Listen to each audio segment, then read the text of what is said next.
right with these numbers. I stared at my computer screen, rubbing my lower back as my unborn daughter shifted restlessly. The quarterly financial reports from our Singapore office showed a pattern that made no sense, unless someone was deliberately obscuring transactions. I'm Rachel Chin, 34 years old, and until recently, I was the senior financial analyst at Global Dynamics Corporation, a position I'd held for 6 years. My specialty was identifying patterns in complex financial data, finding irregularities that others missed. It's what had earned me rapid promotions and the trust of our CFO, Marcus Thompson. At least, that's what I thought. "Rachel, you look troubled," Sarah whispered, peering over my cubicle wall. My closest friend at work, she'd been keeping an extra eye on me since I entered my 3rd trimester. "Is it the baby?" "No, it's these reports," I murmured, gesturing at my screen. "Look at these transfers. They're structured to appear routine, but the amounts don't match our typical operating patterns." Sarah frowned, her accounting background allowing her to quickly grasp what I was seeing. "How long has this been going on?" "At least 18 months, I replied, pulling up a spreadsheet where I'd been tracking the anomalies. Small discrepancies at first, easily dismissed as rounding errors or currency fluctuations. But they're getting bolder. This quarter alone, there's over $2.7 million that I can't properly trace. Have you told Marcus? I shook my head, one hand absently rubbing my swollen belly. Not yet. I want to be absolutely certain before I raise any alarms. This kind of pattern usually indicates money laundering. Sarah finished quietly. Rachel, be careful. Remember what happened to Jim in compliance when he started asking questions about the Dubai contracts. I remembered. Jim had been let go during a restructuring that somehow only affected his department. His replacement never followed up on his concerns. I'll be fine, I assured her. I'm due to start maternity leave in 3 weeks anyway. I just need to document everything properly first. That evening, I stayed late at the office, methodically copying files and taking screenshots of the suspicious transactions. My background in forensic accounting before joining Global Dynamics had taught me the importance of thorough documentation. Every anomaly was cataloged, every pattern noted, with timestamps and system logs to prove when I'd accessed the information. As I worked, my daughter kicked vigorously, as if sensing my tension. Easy there, little one, I murmured. Mommy just needs to finish this. I was so focused on my task that I barely noticed Marcus walking past my desk, stopping when he saw me still working. Rachel, it's almost 8. You should be home resting. I quickly minimized my screens, smiling up at our CFO. In his mid-50s, Marcus had always projected a fatherly image, but something in his expression tonight made me uneasy. Just wrapping up some quarterly analyses, I said casually. Want everything organized before my leave starts. He nodded, but his eyes lingered on my computer screens. Anything concerning? Nothing urgent, I lied smoothly. Standard variance analysis. Good, he said. Don't stay too late. Your health needs to come first right now. After he left, I quickly finished copying the last set of files to my personal encrypted drive. Something about Marcus's appearance had triggered my instincts. Why was he still here this late? His calendar had shown him in meetings off-site all afternoon.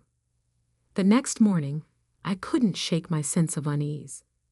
I arrived early, planning to secure one final set of records, but my computer wouldn't boot up.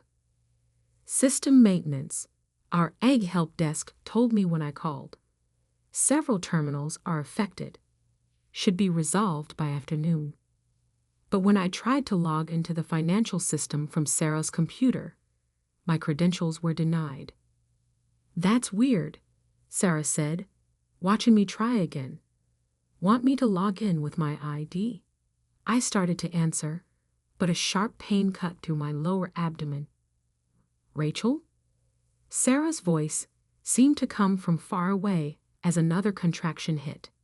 I gasped. "The baby has other plans."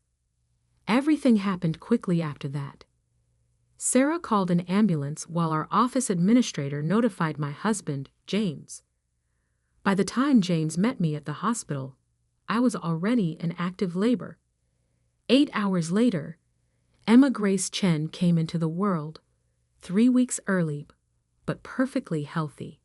In the joyful chaos of those first days with Emma, I almost forgot about the financial irregularities I'd discovered. Almost. But during late-night feedings, as I cradled my daughter, my mind kept returning to those numbers, to Marcus's odd behavior, to my mysteriously timed computer issues. I had just finished feeding Emma one morning, 18 days into my maternity leave, when my phone rang. Marcus's name appeared on the screen. "Rachel," he said, his voice professionally sympathetic. "I hope you and the baby are doing well." "We are, thank you," I replied, suddenly alert despite my exhaustion. "I'm calling because we've had to make some difficult decisions regarding departmental structure. In reviewing our operations, we've determined that your position has become redundant." The words hit me like a physical blow, but I wasn't entirely surprised. "I see," I said calmly, years of professional training keeping my voice steady. "And this couldn't wait until I returned from maternity leave." "The changes are effective immediately," Marcus continued, ignoring my question. "Given your years of service, we're offering 8 weeks severance, contingent upon signing a standard release agreement. HR will email the paperwork shortly." "What about my maternity benefits?" I asked, though I already knew the answer. "Unfortunately, those terminate with your employment, but COBRA information will be included in your packet." After Marcus hung up, I sat in the nursery rocking chair, holding Emma close as I processed what had just happened. They'd waited until I was on leave, vulnerable, exhausted from newborn care, to terminate me. They probably expected me to sign whatever they sent quickly, grateful for any severance while dealing with a new baby. They didn't know I'd spent 15 years learning how financial criminals think, how they hide their tracks, how they silence potential threats. They didn't know that every suspicious transaction, every irregularity I'd found was safely documented and stored away from company servers. Most importantly, they didn't know that 2 days before going into labor, I'd sent a detailed letter to myself via certified mail, documenting my concerns and the exact locations of my evidence. A simple lawyer's trick, establishing a paper trail and timestamp that couldn't be erased. I looked down at Emma, peacefully sleeping in my arms. "Your mommy may be sleep-deprived," I whispered, "but she's not stupid." Opening my laptop one-handed, I began composing 2 emails. The first to Lisa Martinez, my former colleague at the FBI's Financial Crimes Division. The second to Robert Chen, my brother and one of the top forensic accounting partners at Deloitte. The next few weeks would be interesting indeed. Sarah called that evening, furious about my termination. "The official story is that your role was eliminated in a restructuring," she said, her voice tight with anger. "But they've already posted a job opening that looks suspiciously like your position with a different title." "Have they?" I said mildly, making notes. "That's interesting." "Rachel, this isn't right. It has to be related to what you found in those reports. Marcus has been acting strange ever since you left. having closed-door meetings with people from the Singapore office. And this morning, they announced a systems upgrade that's limiting access to historical financial records. They're covering their tracks, I said, unsurprised. Have they announced my replacement yet? That's another thing. They're bringing in someone from Singapore, David Wong. He worked with Marcus at his previous company. I remembered seeing Wong's name on several of the suspicious transactions. Perfect, I murmured. What are you going to do? Sarah asked. Right now, I'm going to feed my daughter, I replied. But tomorrow? Tomorrow, I start showing Global Dynamics exactly what happens when you underestimate a new mother who knows where all the bodies are buried. I spent the next few days reviewing my evidence while Emma napped. The pattern was clearer now that I could see it all together. The Singapore office was being used to launder money from somewhere, likely one of our Chinese manufacturing partners. Small amounts at first, disguised as routine business transactions, but growing bolder as they went undetected. Except I had detected them, and I had proof. The severance agreement arrived by email, along with a letter formally documenting my termination due to organizational restructuring. The terms were insulting: 8 weeks' pay in exchange for waiving all claims against the company, including any rights to report suspected wrongdoing to regulatory authorities. They really should have had better lawyers review that agreement. I was feeding Emma when Robert called. "Little sister," he said, his tone serious despite the affectionate greeting. "I've reviewed everything you sent. This isn't small-time creative accounting.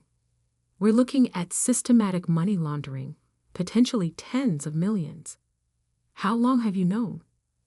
"I started noticing patterns about 3 months ago," I replied, adjusting Emma as she fussed. But I didn't have concrete proof until just before going into labor. "And they fired you as soon as you went on leave. Convenient timing." "Very," I agreed. "What do you think?" "I think," Robert said slowly, "that Global Dynamics is about to learn why it's a bad idea to mess with my sister. Lisa's team at the FBI is very interested in your documentation. They're particularly intrigued by the connections to certain Chinese companies that have been under investigation." "How interested?" "Interested enough that they want to meet as soon as you're up for it. They're willing to come to you, given the baby."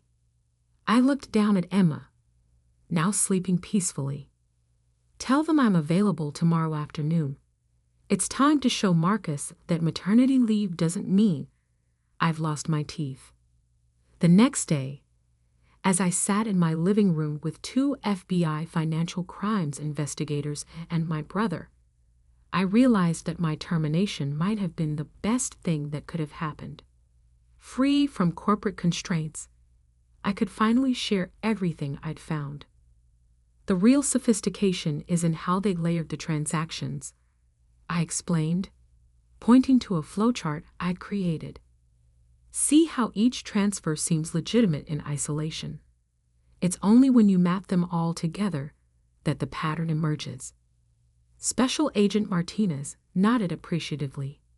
"This is detailed work, Rachel. Most people would have missed these connections.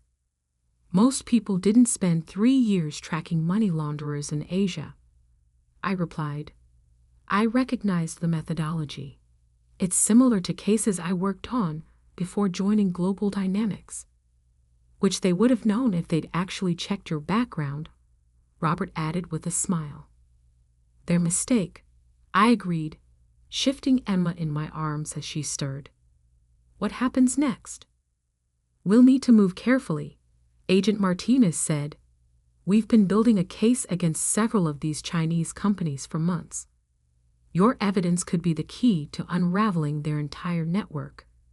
But if Global Dynamics gets wind of the investigation too soon, they'll destroy evidence," I finished. "They're already trying." Sarah told me they're doing a systems upgrade that's limiting access to historical records. Classic covering of tracks, Robert muttered. We'll need to move fast.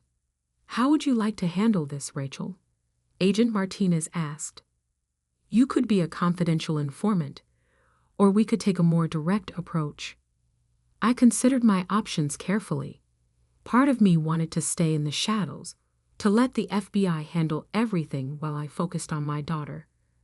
But another part, the part that had spent years building my career, that had worked through difficult pregnancies and morning sickness to earn my position, wanted justice. Direct approach, I decided. They tried to silence me by firing me when I was most vulnerable. I want them to know exactly who brought them down. Agent Martinez smiled. I was hoping you'd say that. We'll need you to do something that might feel uncomfortable. I raised an eyebrow. What did you have in mind? Sign their severance agreement. What? Robert interjected. That would waive her rights to. No, I interrupted, suddenly understanding. It wouldn't.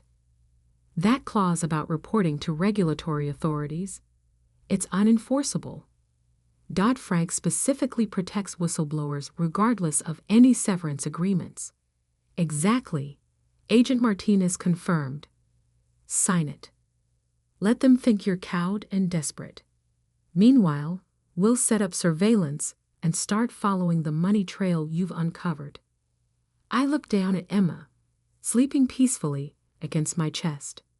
How long do you need? Give us 2 weeks to get everything in place. Then we move. I nodded, a plan forming in my mind. 2 weeks is perfect. Just long enough for them to think they've won. Just long enough for Marcus to get comfortable. Just long enough, I thought but didn't say, to remind Global Dynamics that they should have checked exactly what I knew before trying to discard me. That evening, I signed the severance agreement and emailed it back to HR. Then I composed one more email to Marcus himself.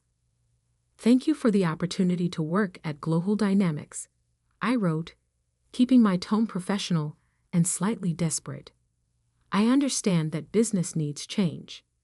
I appreciate the severance offer and hope we can maintain a positive professional relationship. Let him think I was backing down quietly. Let him think maternal exhaustion and financial pressure had defanged me. In 2 weeks, he would learn just how wrong he was. 2 weeks passed quickly in the haze of newborn care. Emma settled into a routine, giving me precious hours between feedings to refine my documentation and coordinate with the FBI team. Sarah kept me updated on developments at Global Dynamics, each piece of news confirming that we were on the right track. They're rushing through the system upgrades, she texted one evening. It is working overtime to migrate financial records. Everyone's locked out of the archives until it's complete. Perfect. They were doing exactly what we'd anticipated, creating an electronic trail of their attempts to hide evidence. Each deleted file, each modified record would only strengthen the case against them. David Wong, my replacement, had arrived from Singapore and immediately begun implementing new protocols for financial reporting. According to Sarah, he called an all-hands meeting to announce that historical records were being standardized to match international formats. He keeps emphasizing that any discrepancies we notice are just conversion artifacts, Sarah reported. But Rachel, some of these numbers don't make sense even after conversion. Document everything, I told her, but don't raise any flags. Let them think everyone's accepting their explanations. The FBI surveillance was already yielding results. Agent Martinez called with updates every few days, her excitement growing as they mapped the network of transactions I'd uncovered. The money trail leads to 3 shell companies in the Cayman Islands, she told me during one call. all connected to a Chinese manufacturing conglomerate that's been on our radar for years. We've never been able to prove how they were moving funds to legitimate businesses until now. How much are we talking about? I asked, burping Emma after her morning feeding.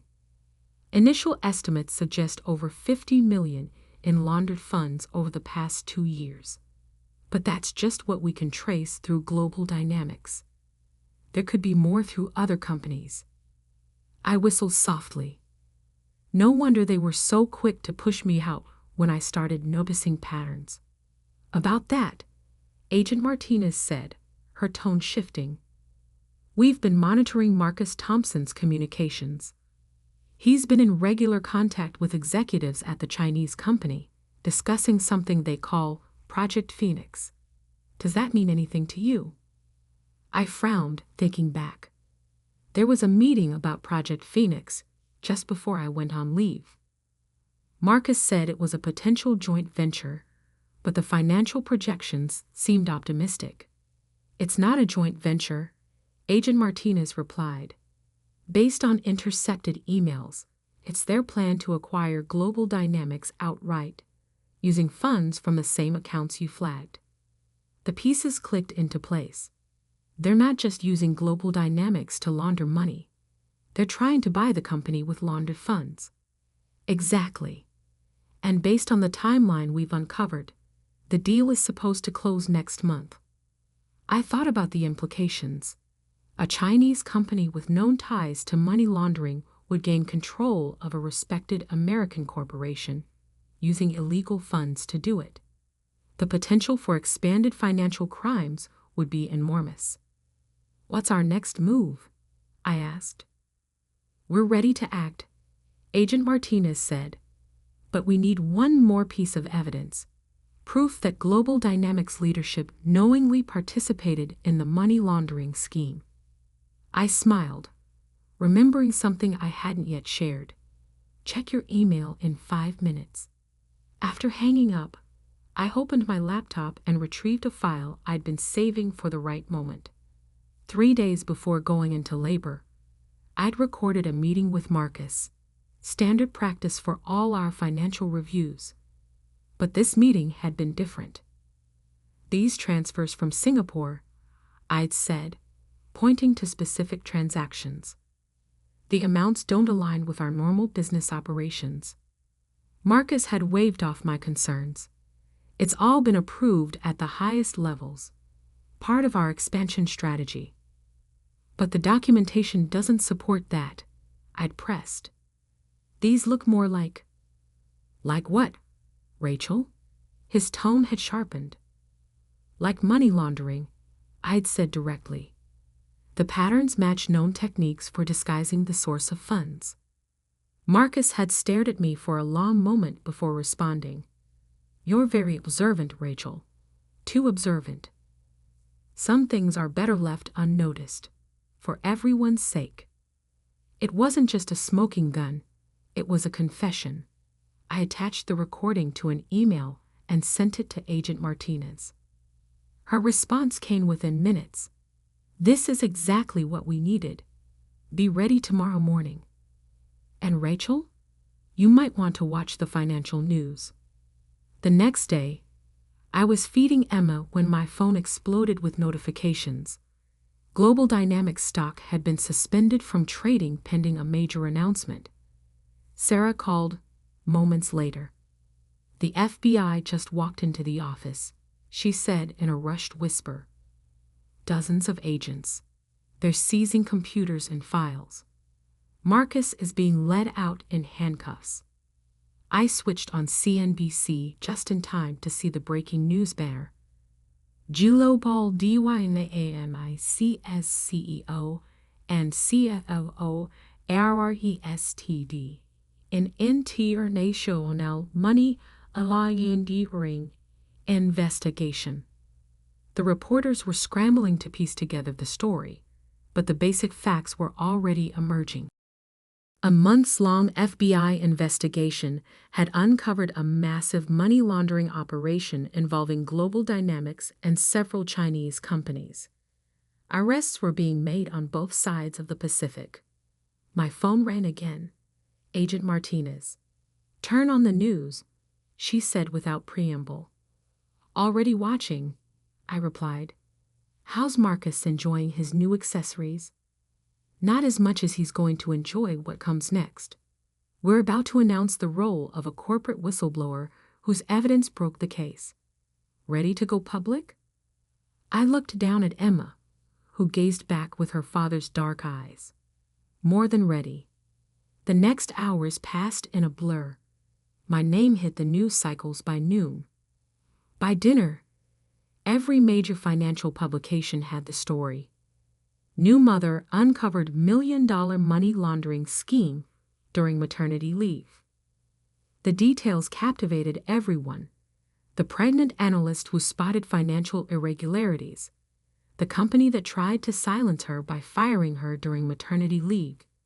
The evidence she'd gathered before giving birth. Forums lit up with discussions about corporate ethics and women in finance. James came home early, bringing champagne he insisted I deserved, even if I was still nursing.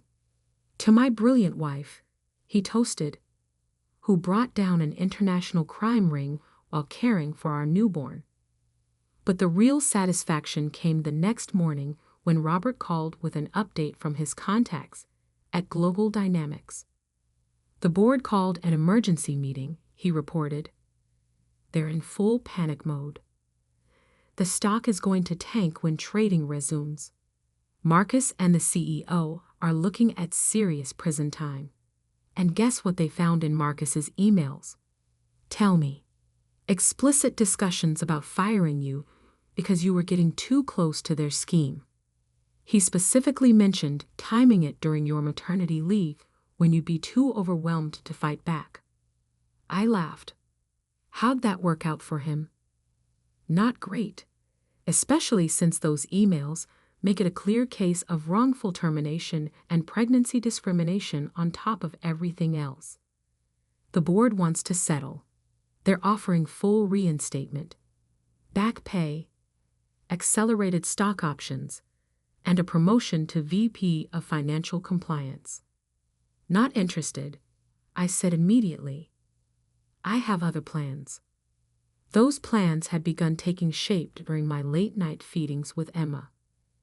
The FBI cases had reminded me how much I'd enjoyed forensic accounting, tracking down financial criminals, bringing justice to sophisticated fraud schemes.